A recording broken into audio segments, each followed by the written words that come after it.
మీరు ఆపాలి, ఆపకపోతే మాత్రం కఠిన చర్యలు ఉంటాయి.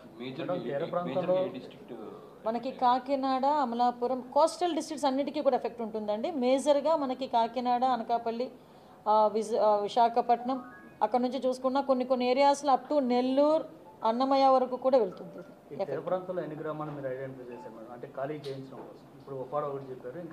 ఉన్నాయండి, మ్యాక్సిమం అన్నీ కూడా ఆల్రెడీ ఐడెంటిఫై చేసుకుంటున్నారు, కలెక్టర్స్ అందరూ ఐడెంటిఫై చేసుకుంటున్నారు.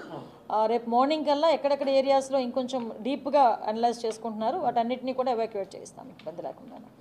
మేము ఒకటే టార్గెట్ పెట్టుకున్నాం, న్యూ హ్యూమన్ లాస్ కొంచెం అది మేజర్గా పెట్టుకున్నాం.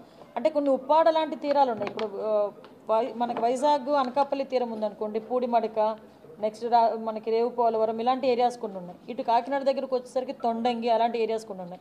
ఒక కాకినాడలోనే చూసుకుంటే 6 మండలాలు ఉన్నాయి. 6 మండలాలు కొంచెం ఎఫెక్ట్ ఏరియాస్. ఇందాకే కలెక్టర్ గారితో మన సాయి ప్రసాద్ సార్ ఫోన్ చేసి మాట్లాడినప్పుడు ఒక 6 మండల్స్ ఏదైతే ఉన్నాయో ఆ మండల్స్ మీద హెవీ కాన్సన్ట్రేషన్ పెట్టి అక్కడ ఫిషర్మెన్ని కూడా ఎక్కడ